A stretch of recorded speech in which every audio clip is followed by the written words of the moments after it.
চলুন তাহলে দেখা যাক কি দিয়ে এই ফিরনি পায়েসটা রান্না করলাম। আশা করি আপনাদের ভালো লাগবে। সুপ্রিয় দর্শক, আসসালামু আলাইকুম, সবাইকে ওয়েলকাম।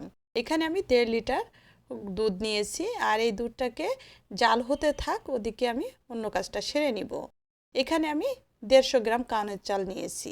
কাউনের চালটা ভালো করে ধুয়ে এই শুকনা এরকম করে রেখে দিয়েছিলাম 10 মিনিট। এখন কিছুটা পানি দিয়ে চালটা আবার ধুয়ে দিয়ে দিব দুধের ভিতরে। আর দুধটা এদিকে 5-7 মিনিট জাল হওয়ার পরে চুলাটা অফ করে দিয়ে চালটা দিয়ে দিলাম গরম দুধের ভিতরে দিলে। চালটা দিয়ে ভালো করে একটু নাড়াচাড়া দিয়ে মিশিয়ে এখন অ্যাড করে দিলাম 3টা এলাচ, 2 টুকরো দারচিনি। আরও 2 মিনিটের মতো রান্না করে এখন যাতে দুধটা আরেকটু ঘন হয়। আর আপনারা যদি চান যে গুঁড়া দুধটা স্কিপ করবেন, তাহলে দুধটা আরও জাল দিয়ে আরেকটু ঘন করে চালটা অ্যাড করবেন। সব রান্নার শেষ পর্যায়ে এই স্যাফরনটা ব্যবহার করব। এখন অ্যাড করে দিলাম যে স্যাফরনটা গুলিয়ে রেখেছিলাম, ওই স্যাফরনটা। আমার রান্নাটা কিন্তু একদম শেষের পর্যায়ে, যার সব কিছু মিলিয়ে অসাধারণ হয়েছে। 2-3 মিনিট রান্না করে একটা সার্ভিং ডিশে নামিয়ে নিলাম।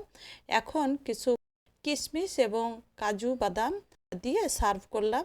মনটা ভরে যাওয়ার মতন একটা ডেজার্ট। অবশ্যই বাসায় ট্রাই করবেন, শেয়ার করে রেখে দিবেন টাইমলাইনে। যারা নতুন পেজটা ফলো করবেন, ইউটিউবটা লাইক এবং কমেন্টস করতে ভুলবেন না। সবাই ভালো থাকবেন, সাথে থাকবেন। সবাইকে অসংখ্য ধন্যবাদ। আল্লাহ হাফেজ।